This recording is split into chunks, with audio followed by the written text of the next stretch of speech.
time again. You ready? We on. He live. They looking at us now on the camera. Oh. Ow. This is Moray Robert B. Holman Jr. and Moray Sean Appleton. And this is Hebrews in Exile. Yes, sir. It has been great and interesting and formative and revelation-ish. I like it. We making up words now. Revelation-ish. This, we won't, we shan't. We shan't. Yes, sir. You know, you have been really beside yourself. He said, I'm beside myself. Thank you. Yeah. Thank you. Remember beside yourself. And I am, I'm not bereft, but, and you know, and I told you before, a minute back, I go like, well, you know, we talk about this guy enough. Let's just can it and this, but as we look at text and as we study, it is impossible. It's impossible to not see. You don't want to see him, and you don't want to talk about him, but he's always in your face. Yeah, and you know what? It serves a dual purpose too, because while we're doing it, you know, where our Hebrew brothers and sisters they got their heads wrapped around this guy.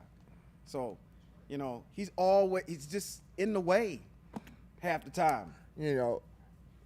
Those of you that are tuning into this podcast, you're probably wondering who we're talking about. We're talking about Jesus. Yes. You know, if you've heard our podcast in the past, we haven't been too kind and too keen on the Greeks' affinity to JC. But you know, Hebraically studying, he's still the villain. Yeah. But while he's still the villain, there are statements that the Greeks make that just don't fly with the Hebrew text. True, 100%. And you know, I heard you say this, that, and I don't think anybody outside of us puts a spin on the fact that even if he were true, and even if he existed and wasn't just, in my mind, mythology of the Greeks, they have him saying some things that paint him in the light of who he's supposed to be, that the world Christian nation doesn't get and they don't see. True. Because there is something that your father said all the time, which is if you work a problem according to the rule, then you get the correct answer. And the equation, part of the equation here is it's the mitzvot, the obedience to the mitzvot. And once you extract that and you pull all the Hebraicness out of the text, then you have this bland, vanilla style of text, which you can turn into anything, which makes it quite eloquent. I think the genius in it, and I'm going way over by giving it too much credit by saying that, is understanding it. That's one of the key components that holds all this together. And once you remove that, now you can have the liberty to pretty much go in any direction that you want to go in, which is what they've done. Yeah. Well, let's dive into this. Sure. And let's start with the mission. Okay. And I think we talked about this before. Yes, but sir. Let's start with the mission in Matthew chapter 2, I think it is. Chapter 1. Chapter 1. Verse 21, I think it's down. 1 and 21. Somewhere in there. Yes. 1 and 21, yeah. Yes. Now, you've said, and I've always known this because I talk to people all the time, and I says, well, you guys don't want to be Hebrew, and you don't want to be associated with the nation of Hebrew Israel. Right. And that's because your head is wrapped around this Ashkenazi thing that's called Jew. But if we're going to look at JC from the point of view of who they paint him to be, he is from the tribe of Levi. Levi. He's not from the tribe of Judah. Correct. So he's not a Jew. Correct. And we've proven that by listening to the dissertation of Brother Luke. As Luke writes his dissertation, brings up Elizabeth, and Elizabeth is from the tribe of Levi. She is the cousin of Mary. Mary is the mother of JC. The bloodline runs through the mother, so therefore he cannot be a Yehudim. And if he can't be a Yehudim, he also can't be king of the Jews, because text says that the king of Israel, the scepter shall not depart from Judah. So he's not a Yehudim. He can't be king of Israel. If you paint him to be king of Israel, you might as well also let Herod be king of Israel. Pretty much. Anybody can be the king of Israel. So with all of this, with all this data that is missed in the Christian church narrative, because they don't know this, they read it, but they don't know it because they don't understand how the mitzvot connect together. They don't understand how the lineage of things connect together. So now I come back over to his purpose, that text says his purpose was, and that is written in Matthew chapter 1 and verse 21. Yes, sir. Now it says about Mary, she will conceive, give birth to a son, and you are to name him Yeshua, which means Yahweh saves. Well, that's problematic. That's problematic too. We haven't deduced that, but it's problematic because the whole thing has relevance to something else. But the key point is because he will save his people from their sins. So his mission is to save Hebrew Israelites. His mission is to save the nation of Hebrew Israel that happens to be in Jerusalem and in around the Galilee and all of those places where they are. His mission is to save those people. Correct. It doesn't say that his mission is to do anything else. It's to save his people from their sins. Now, that's problematic too, because now we have to define what sin is. We have to look at what he's supposed to be doing, because now John, we talk about this before all the time. 1 John chapter 3 says that sin is a violation of the law or a violation of Torah, and the absence of Torah is sin. So his job is to save Israel, bring them back to Torah, bring them back to the law. Okay. That's his mission. That's his mission. Yes. Now, if that's his mission, now that's Jesus' mission. It's right here in text. If that's his mission, then it's impossible to get to Matthew 5:17 and say that he has come to, he's fulfilled it, and through what the European commentators and they want to say, that he fulfilled the law so that you don't have to do it and the law's been done away with. So that all of that narrative gets wiped away in his mission statement. Correct. So if that's his mission statement, and you all are wanting to be saved by Jesus, then the only way you're going to be saved by Jesus is by abdicating and turning away from your lawlessness. Correct. I'm trying to get to. You see me over here diligently looking for something because there's a portion that I thought that was in Romans that defines what sin is.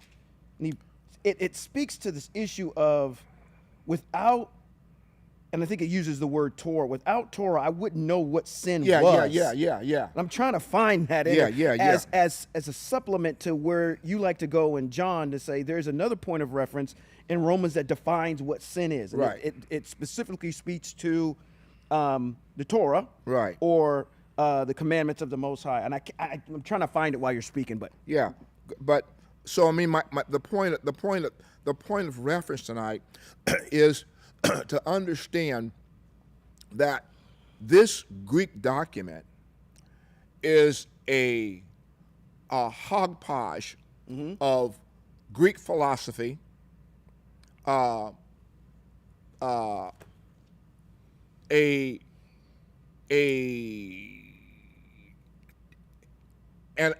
I don't know how to put it, a connection to Hebrew text that gets washed over within the Christian church because you do not recognize the Hebraicness that is in there. Yeah, 100%. 100%. So now we get back to this Jesus guy.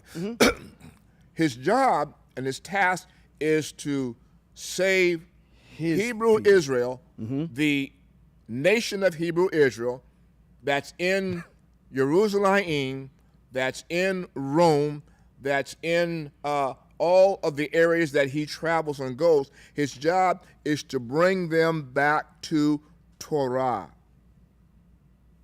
The text is save them from their sin. Sin is absence of the law. Absence of the law is sin. 1 John chapter 3. Okay, that's what it says. I ain't got to read it. We done quoted it. We done quoted it 1,000 times. Okay. Y'all Christians know where your stuff is. Now we get over to this idea, and remember, we're talking about a Hebrew man, so to speak. Okay.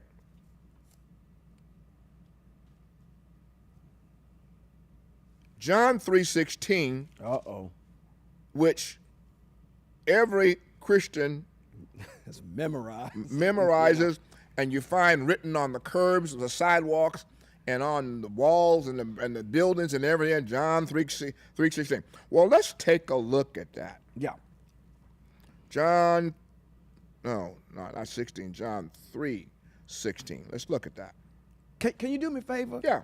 Can you speak to go up a little bit further and go to John 3:13? Yeah. And go down into 16? Yeah. Okay. 13? 13, yes, sir. Okay, now. There's another issue right there in the front. While we're talking about this issue, let's listen to what he says in John 3:13, and we're bringing this up because within the religious world, yes, saint, sinner, devil, demon, everybody dies and goes to heaven. 100%. You know, that's the idea. Everybody dies and goes to heaven, but we hear him saying here. Well, let's go to 9. Let's go to 9. Go 9. And as a backdrop to this is a discussion that two Hebrew men are having. This is the proverbial Nicodemus. Yeah. And Christ or Jesus are having a discussion, and they're discussing being born again. Yes. This whole entire issue. So Yeah. this is the dissertation between. This is their narrative. The question that Nicodemus asked: how can this happen? Yeshua answered him, "You hold the office of a teacher in Israel." Now, if he holds the office of a teacher in Israel, that means the Nicodemus either had to be a Kohanim, or True, and he had to be from the tribe of Levi. Levi, yeah. So he's saying, now you would know that because you don't know how Torah and how the Israel works. But if Yeshua is saying he's a teacher, he had to be a Kohanim. And you don't know this? Yes, indeed, I tell you that what we speak about, we know, and what we give evidence of, we have seen. But you people don't accept our evidence. If you people don't believe me, Jesus is speaking, when I tell you about these things of the world, how will you believe me when I tell you about things of heaven? Now, how will you know? How will you know when I tell you things of heaven? Point. Underline this and put a pin in it. Okay. No one has gone up into heaven. Period. There is only the one who has come down from heaven, the Son of Man. Well, that's, There's probably an issue there, I too. understand the narrative of what the Greeks are trying to do. Right. They're trying to establish their Greek Jesus as the Son of God coming down from heaven. But now there's a problem with that. There's a problem with that. If we put a pin in that for a minute, there's a problem with that, because now if we go back to the rich man Yes. in Matthew. is that Matthew? Rich man is in Matthew 19. 19 and 27. Let's go there before we go on. Okay. Now remember, Yep. no man has gone Up into heaven, period. Now, if we go back to Matthew, what is it? Matthew 19. 27. You said 27. 16 is where the narrative starts. 16. In Matthew 16, we got to listen to what's being said.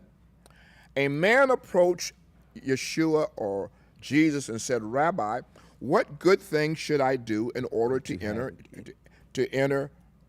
have eternal life?" What's the question? The question is about eternal life. Yes. He said to him, "Why are you asking me about good?" This is what Jesus is saying. There is one who is good. So now he's telling you there's one. Why are you asking me about good? There's only one that is good. Correct. Okay?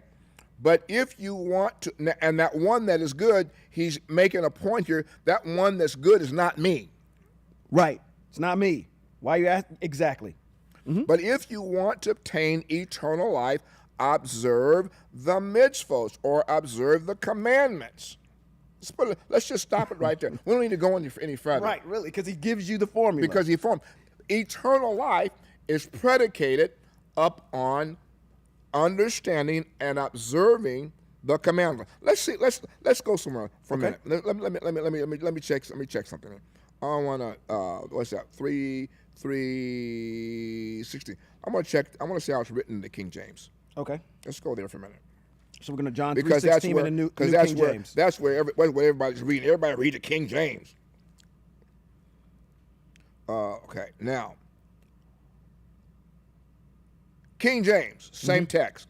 Why do you call me good? No one is good but one, and that one is capitalized in the King James. So that one that's capitalized means that the one that is good happens to be the spirit, the set-apart spirit. Right.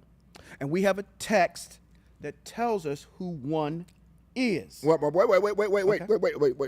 to read the King James. Sure. It says, no one is good but one, that is God. There's no one good. King James actually does a better job of telling you right there. There's no one, there's no one is good but one, capital one, and that is God. So the reference here in the text is pointing you back to the original source of the creator, the absolute all-existent one. Correct. So Jesus is telling you right here, I'm not good. Right. But if you want to enter into life, keep the commandments. Period. I don't know how you interpret that any different. Period. It's clear. So now you can't go to Matthew, what is it, 5:17? You got to go 5:17. Yep. Matthew You 5:17. can't go to 5:17 and try to establish that Jesus or Yeshua has done away with the law based on this statement. Don't think that I came to destroy the law or the prophets. I did not come to destroy, but to fulfill. Now, if we break this word down, fulfill, he's telling you, I have come to carry them out. Correct. I'm not doing away with them. I'm coming to carry them out. Now, he establishes that firmly by saying, reading the King James, for surely I say to you, until heaven and earth pass away, one jot or one tittle will by no means pass from the law till it is fulfilled. In other words, until the law or the teachings of the Most High have been fulfilled. Correct. So now you can't give me a commentary that tells me that the commandments or the law has been done away with, because Jesus has already said, and he's your model. Right. He's your man. Right. He's telling you. Right. Okay? Okay. Now. Hold on. Who's this to? Oh. It's a big point there. Yeah. Who is he talking to? Well, let's get back to the assignment. Okay. The assignment is in Matthew. We read it opening. My assignment is to save Israel, his people, from their sins. So he's talking to Hebrew people. So we're establishing firmly that this is not to everybody. Well, exactly. Remember, he's talking to Hebrew Israel. Right. Now, let's go back to John 3:16, because now we have established the format of what's supposed to be happening. Yeah. John 3:16. I'm going to read it again from the King James. Let's go back up, back to 13. King James says, no one has ascended to heaven but he who came down from heaven. That is the Son of Man. Now he's told you there's no one good but one, and that one happens to be the creator of all things. Okay? Now he's established that he is the Son of Man that has come down from heaven. That is the Son of Man. Well, who is in heaven? Right. Wait a minute. No one says that, but yeah. I mean, I understand them trying to establish what they're doing. But see, it goes back to this misdirection thing that you always talk about. When we see Son of Man, you're thinking that it's talking about Christ himself. But really, when you're talking about that, you're talking about this. The Son of Man is actually a man, which is King David. So we have text to support. That's another talk. So, but then again, every time you see Lord and God, you're thinking it's Jesus Christ. Yeah. So we understand what they're trying to do with the agenda here. Now that we've established that there's no one good but one, and that's the absolute creator of one, 16 says, that creator of one who is the absolute all-existent one, okay, the one that you all know as the Lord in the Old Testament, but it's a replacement for the Father, so you know over there somewhere Jesus. Correct. You know that. 100%. So now he says, for that individual, okay, or that spirit so loved the world that he gave his only begotten Son, that whoever believes in him should not perish but have everlasting life. Now there's two points in here that are diabolically opposed to Hebrew text. 100%. And that's right in the front stanza, right there, when it says, I yield the floor? I yield my portion back to you. So, because you're going to jump in, because there's plenty of text where we can compound this. The first portion of it. I'm reading from the CJB. It says, so Yah, for Yah so loved the world. Now we got to have a full stop there and question that. And the question is that true? Well, no. And it's not, because we've established in text, and I can go all the way back, and this is one of my proofs. Go ahead. Well, go ahead. I was going to go back to your beloved 10 Commandments. And your beloved 10 Commandments starts in Exodus chapter number 20. If I go to Exodus chapter number 20, your first commandment says,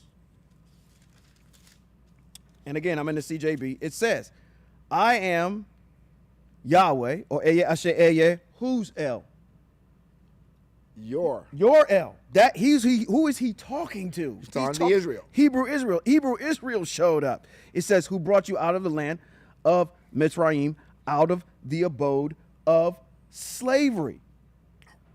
We establish here that the Most High is the Yah of Hebrew Israel.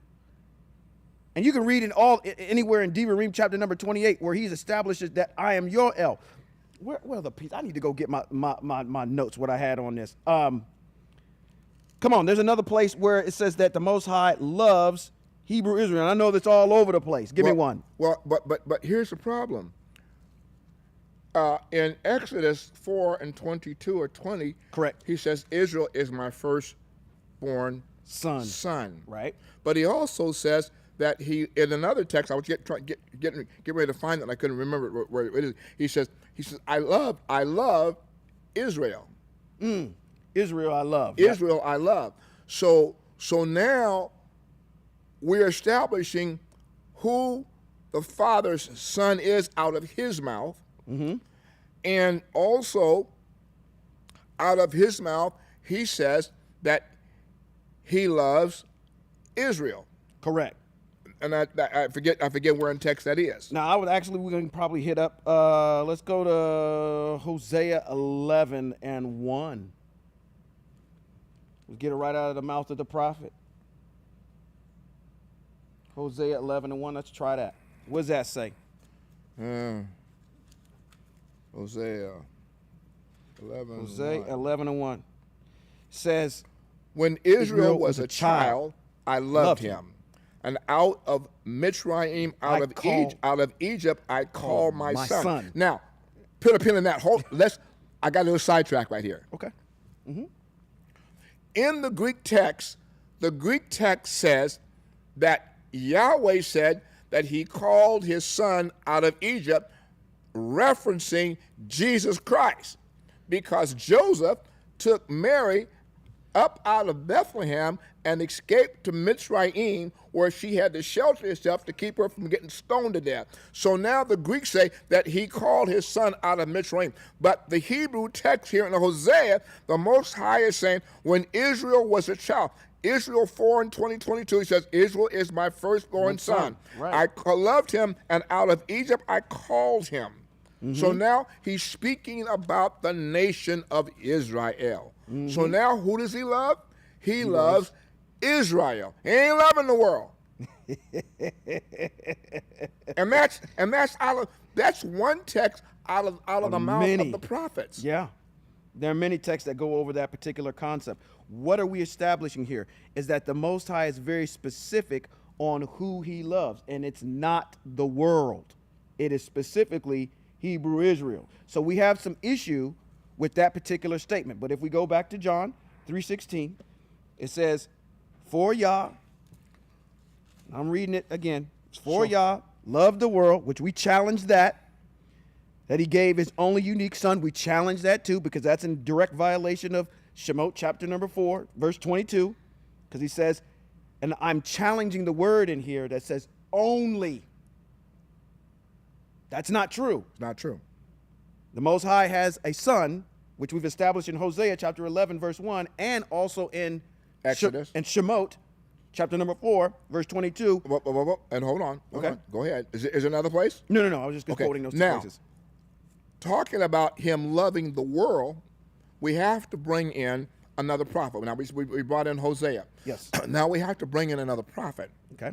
That validates what we read in Exodus chapter 20 in terms of who he's talking to. Okay. Uh, Oh man. we got to go Diva to read. Isaiah chapter number 40 and verse number 15. And it says, the nations 7. are like a drop in a bucket. They count like a grain of dust on the scales. The isles weigh as little as specks of dust. The Lebanon would not suffice for fuel, or its animals be enough for burnt offerings. Before him, who? The Most High, Right. God, the absolute all-existent one, the creator of all things. Before him, all the nations are like nothing, and he regards them as less than nothing. Come on. Come on. Establishing it.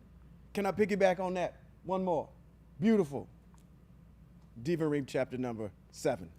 Deuteronomy chapter 7. Starting at verse 6. It says, for you are a people set apart, because we don't use the word holy. For who? Your El. Yahweh. Yahweh, your El, has chosen you out of all the peoples on the face of the earth to be his own unique treasure. Yahweh didn't set his heart on you or chose you because you numbered more than any other people. On the contrary, you were the fewest of all peoples. Rather, 8, here's your nail in the coffin. Rather, it was because Yahweh loved you. So, and because he wanted to keep his oath, which he had sworn to your ancestors, that Yahweh had brought you out with a strong hand and redeemed you from a life of slavery under the hand of Paro, the king of Mitzrayim. So now how many ways can he establish in your ears and your mind that his love is focused up on one nation of people, and that's Hebrew Israel? Right. How many ways can the Greek text tell you that Jesus' mission, because he is a Hebrew and he is connected with Israel, that his mission is towards the Father's people to cause them to turn back from their lawlessness back to him. That's his mission. His mission is not directed to the world. Case in point, Jesus says when and I don't know exactly what the text is right now in the New Testament about feeding dogs from the table.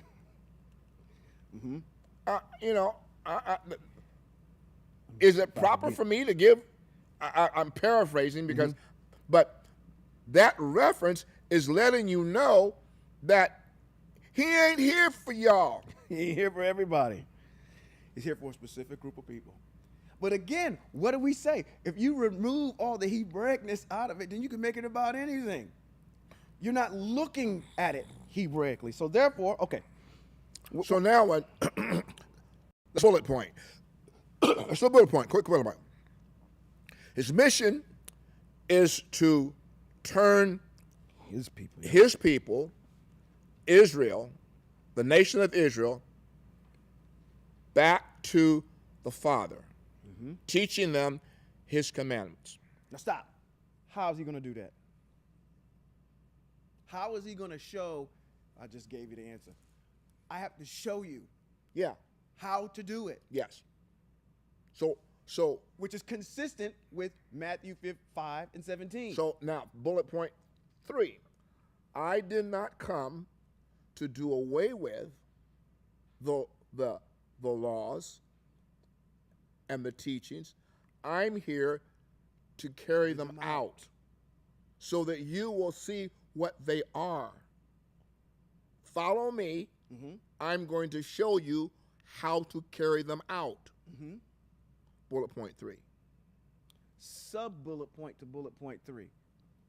And every good teaching, if we're in university or whatnot, They give you the equation, and then let's say, okay, let's put this into practice. Yeah. The practice is Matthew chapter number 19, when the rich man shows up and he asks him, what do I have to do to get eternal life?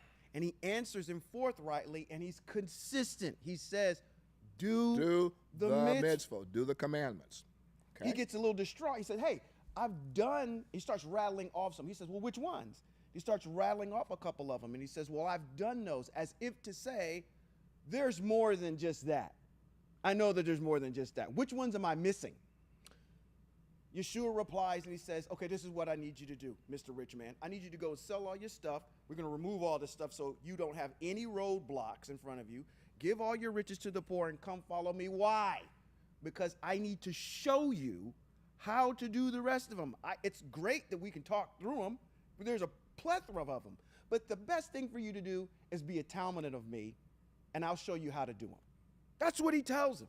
So we are putting practical application of Matthew chapter number 1, verse 21, plus Matthew chapter 5, verse 17, plus Matthew chapter 19, starting at verse 16, all the way down to the dissertation of the rich man, to show you, here's my purpose, these couple of bullet points, and then let's put it into proper application and practice so you can see that I'm consistent all the way through.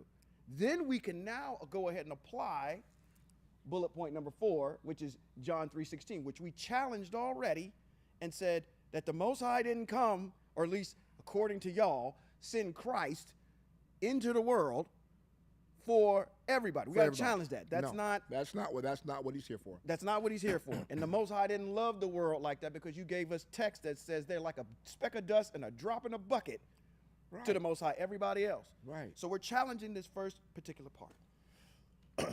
So now, which we get into the meat here in a second. Where are we going? We're going to this part at the end. Actually, I want to go back up to 15 and John 3 and 15. I gotta get back there. Which will lead right into 16 because it's repeated twice. Go. It says in 15, so that everyone who trusts in him may have eternal life. It is again consistent with the dissertation that's in Matthew chapter 5, verse 19. How in the world am I going to get eternal life? I have to show you. That means that you trust in my mission. What's my mission? Is to turn my people away from their sins. How am I going to do that? By showing them how to do the mitzvot. So if you believe in my mission, then you can have eternal life too. Yeah, but we have to subtract out of that text in 14. Okay. So the Son of Man be lifted up. Well, no, there's no sacrificing of a human being. Correct. For eternal life. Correct. That's 100% correct. So there is nowhere in the Hebrew text where the Most High offers a human being to be sacrificed for anything. Right. And if you're going to try to use him as a metaphor, because in the Hebrew text he used animals, and you're going to make him the lamb that is slain before the foundation of the world, well, that doesn't work either. Right. It's not consistent. I think we probably, in our zeal, at least in my zeal, I just want to take a moment to do something, because there was something while we were doing this on Shabbat that came up in the chat that I want to actually reiterate. And you hit the nail on the head when we opened, but I feel like I need to say this again. We are not trying to make Jesus benevolent at all in this dissertation. There's problems all through this, but we realize that our people have their heads wrapped around Jesus Christ. And you got to understand what his mission was, what he came to do, and it's a Hebraic mission. I'm not trying to say, or we're not trying to say that he's this all-encompassing individual that's we're not supporting him. We're just simply saying out of the mouth of Christ, you can see in particular texts that he's very consistent about what he's doing. I'm not condoning him at all. But I just want to reiterate that again. And even though it may sound like we're advocating for Christ, we're not. No. We're simply trying. No, we're not trying. We're not trying. we're establishing the Hebraicness with which the words that he's speaking are coming out of his mouth. Correct. And how the Greeks have established his mission, and then all of a sudden they come back, oh no, that's not his mission, because there's another text that we talk about where he said he can grant eternal life. I forget where it was. 19, no, I wrote it down. Where is it? That Jesus can grant eternal life. Yeah, because I told you, when you were teaching it, I said, what? Wait a minute. In 19, he said he couldn't give eternal life, but now over here he's talking about he can give eternal life, and I forget what text that was. Let's see. I'm looking for it. Where is it? Why am I going back to? Oh, was it back in 19? Was it on the back half of 19? I think where you were trying to start in 27. Matthew. I'm thinking. Ooh, 19 and 27. I'm thinking. Let's try there. I'm there. And he asked, I think you started him in humanly, this is impossible.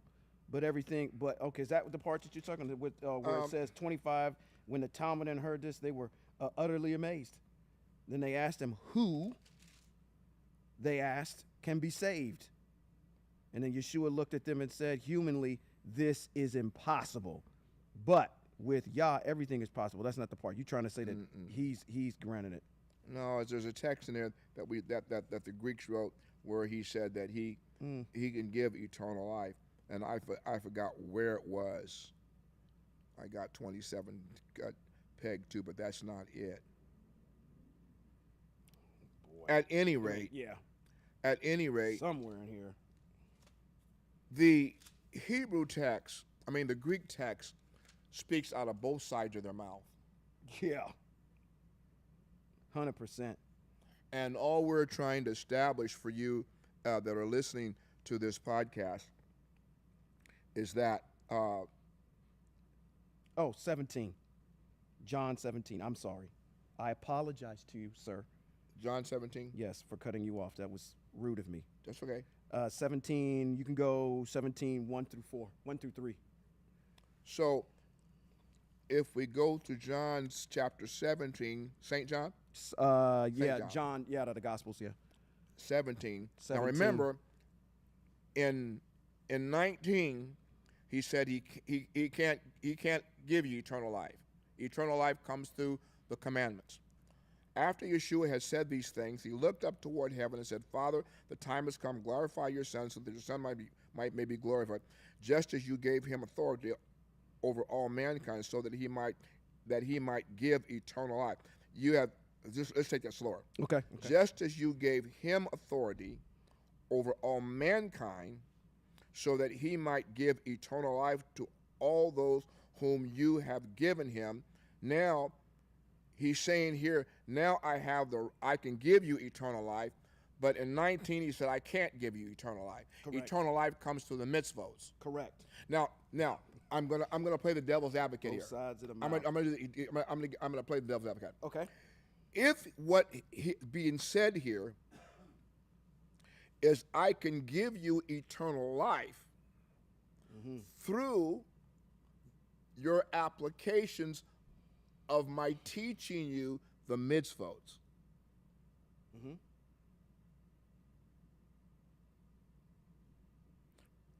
Let's look at that again. Okay. I'm playing devil's advocate here with the text. Right.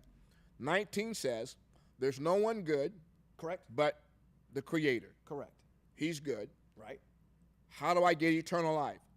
Yeshua says, follow the commandments. Correct. Okay? Now, this text here in 17 says, glorify your Son. Okay? And now I want you to I'm gonna wash this text. Glorify your Son.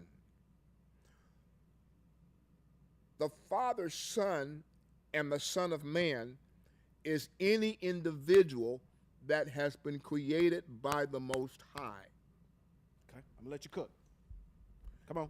Ezekiel was called the Son of Man. Okay. Any individual that is born in this world, that functions in this world, can be called a son of man. King David, the Most High's anointed forever, in text is referred to as the Son of Man once again. Okay, so I'm just massaging it. Okay. So now he's saying it. I'm going to read the fine print that's behind this text that they're not saying. Okay. We're gonna say this quiet power out loud. So that he might give eternal life to all those whom you have given him. You have given me disciples to follow me. Okay. I told them to follow me. For what reason? I am going to demonstrate to you what Torah is. I'm going to demonstrate to you what the commandments are. So by following me that you've given me, I can grant you eternal life because now you understand the commandments. That's the fine print that's behind that. And you never get, because you're reading this on the surface. That's the fine print that's That's the behind fine this. print. Okay. Got Because let's go back. What's his mission? Was to deliver or Was to save his people from their sins. Torahlessness. Correct. Or from the law, from absence of the law. Correct. Rich man, what do I need you to do? I'm telling you what some of the commandments are. You told me there's more. My word back to you is sell all you have, follow me. I'm going to show you and I'm going to teach you what those are. Correct. So those that you have given me, I have taught them what this is. By them understanding what this is, now they're walking in Torah. They have established the way to get to eternal life. Got it. That's what that text is saying. 3.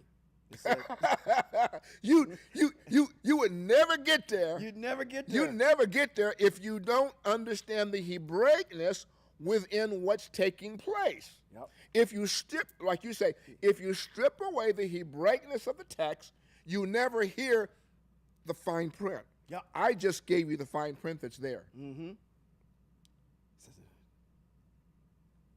Wait a minute. And With eternal 3 and life, 3, yeah. and wait a minute, and eternal life is this, to know you, the one and true El. That's where eternal life is, and him who you sent. Well, How do you know? okay, so Who hey, El is? hey, you know what? You know what? In this realm, in this package right here, Yeshua's not doing anything different than what we're doing. He's not. Correct. 100%. 100%. Eternal life is this, to know you, Yahweh, the one true El, and him whom you sent. He sent his prophets. Come on. Keep going. See, you're stopping too early. Keep going. No, I'm gonna read it for you because I got zeal. I got some fire behind me. Come on, we're gonna go to 4. Go ahead. Put a pin in what you just said. Okay. It says, I glorified you on earth by finishing the work you gave me to do. We defined what his work was. Whoa, whoa, whoa, whoa, whoa, whoa, whoa, whoa, whoa, whoa, whoa, whoa, whoa, whoa. Is he what person is he talking in? Is this first person? What person is he speaking of? Because now he's saying, you, Father, gave me work to do. So I'm not you. Correct. I'm not you. It says now in 5, now, he even says it, now Father, glorify me alongside yourself. Whoa, whoa, whoa, whoa, whoa, whoa, whoa, whoa, whoa, whoa, whoa, come on. Listen to what is being said, and then listen to the foolishness of trying to make this man equal with the Creator. He's saying himself, glorify me alongside of yourself. Well, now, wait. Whoa. You would have to be a Trinitarian. Yeah. to accept this concept. Right. And the next sentence you're going to have to accept to be a Trinitarian too. Give me the same same glory glory, yeah. I had with you before the world existed. Really? Because, see, that's what got you behind in trouble. You told the Hebrew brothers that before Abraham was, you were. And them Pharisees said, what the heck? Listen, I got to read 6. And then I'm gonna yield the floor, and that's gonna be it. Because 6 actually is the nail in the coffin. It is. It's the nail in the coffin. It says, I made your name known. which is what? You got to know who the name of the Most High is. To who? The people you gave me out of the world. They were yours, and you gave them to me, and they have kept your word. Not mine, Wow. yours. Wow. Again, if you don't get nothing else out of this, all we're trying to do is show the consistency of this man trying to keep pointing y'all back to these mitzvot. The very same piece of the equation that you extract out of the text and say it has been done away with. Now they know that everything you've given me is from you because the words you gave me, I have given to them, and they have received them. They have really come to know that I came from you, and they have come to me to trust in me. Well, that's not saying anything more than the fact that I got a good prophet, I got a good evangelist that's come to town, and I trusted him that the words that he's saying came from you. Come on, man. You have to take away. Yeah. You got to take away. You have to add the Hebraicness to this guy. But you have to separate the noise of trying to make him equal and compared to the Most High.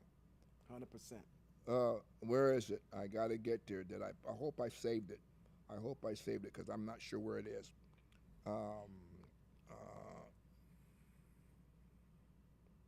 Yes. Philippians. Uh-oh. Philippians chapter 2. To the church in Philippians. Are we getting the mouth of Brother Paul? Who wrote Philippians? I remember. Okay, Philippians what? Chapter 2. 2. All right. Where are we at? 2 and what? I'm going to start with 5. 5. All right.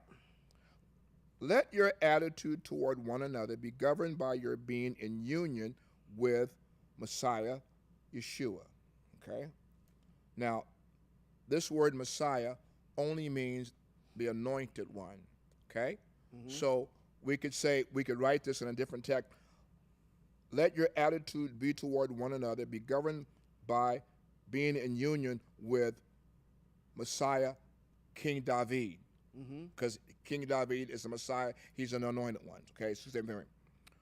Though he was in the now this right here is where it gets really tangled up by the Greeks. Though he was Messiah, Yeshua, was in the form of God.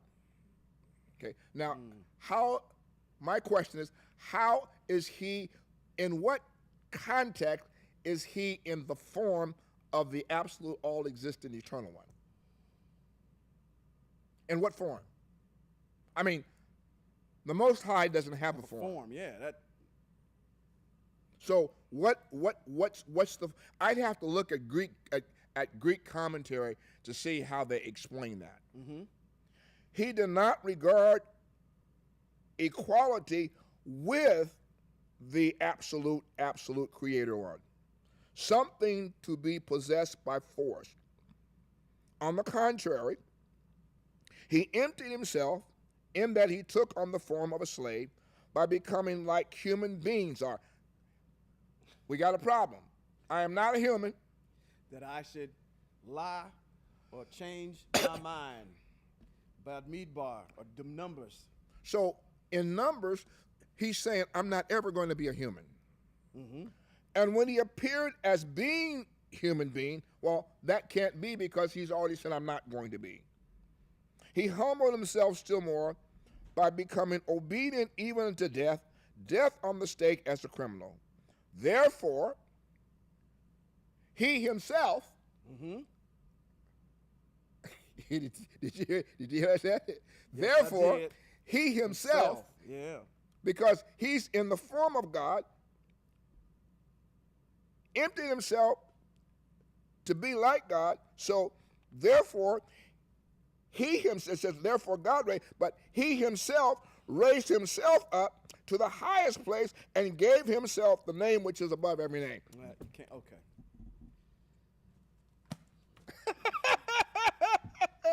This ball of yarn you trying to unravel over here? Huh?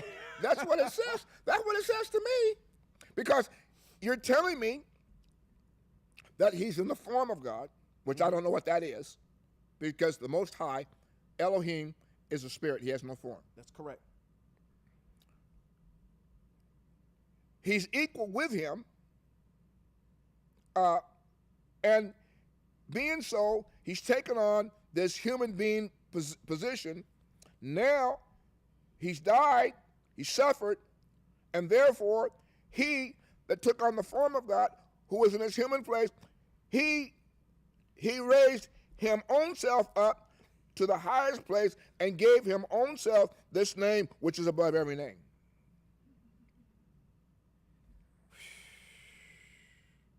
But see, it makes sense for those who have not been studying Hebrew. Strip the Hebrew out of it, that makes all the sense in the world. When you put the Hebrew back in it, hold up, wait a minute, let me put some Hebrew in it. It doesn't work. And that's who this man is. If he existed. That's a whole nother topic. So, dear ones, I'm not even going to get down to verse 10. Because I was going to get ready to read chapter number 3, because chapter number 3 is good. But anyway, go ahead. Because verse number 10 and 11 are straight out of the book of Isaiah, chapter 45, verse 23. That's a copy. Every knee shall bow, every tongue shall confess, comes out of the prophet Isaiah. He's quoting Isaiah, Which is it's not him. Right. Talking about something entirely different. Totally different. Well, y'all, hey, you know, if you're going to study, you have to study Hebraically. But you can't study Hebraically if you continue to say that the things that the Most High has given us, which your master teacher tells you that he's trying to teach you, and that the Father has given to him so that he can give you eternal life through teaching them to you, can't be done away with. Right. One last point on my side. When I take a 100,000-foot step back and I look at text just a little bit over in the New Testament, anytime that he's challenged, he's being challenged on what? On his knowledge of the Hebrew mitzvot, in their proper application. Every time they confront him, they're confronting him about something that is germane to the Hebrew mitzvot that the Most High gave to Moshe to teach to our ancestors. That is his whole entire, and it's just consistent all the way through. But I digress. Please. Well, we've had a good time tonight debunking John 3:16. the stuff that you've been taught that is completely error, that you've read in Eurocentric commentators that have taken you completely out of the ballpark, that if you read it correctly, your teacher Jesus is in. Now, there's some things that he says, it's been said, but I say, well, now you're starting to twist what your father has said, so to speak, and what have you. But I mean, the logic of it just doesn't work. Right. 100%. Well, we're going to drop it right there. This has been Moray Robert B. Holman Jr. and Moray Sean Appleton. And this has been Hebrews in Exile. Shalom.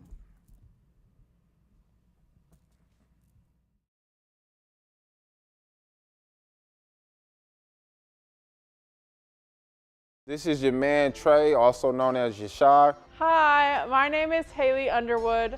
Welcome to First Tabernacle Fellowship In Sacramento, California, where we teach the Most High's covenant and we walk in his ways as best as we can. You're watching Yahweh's Exiled Empire. There's a whole lot of people that don't know that the law and the Torah are the teachings and the instructions of the Most High to his people, not only to his people, but all who have an ear to hear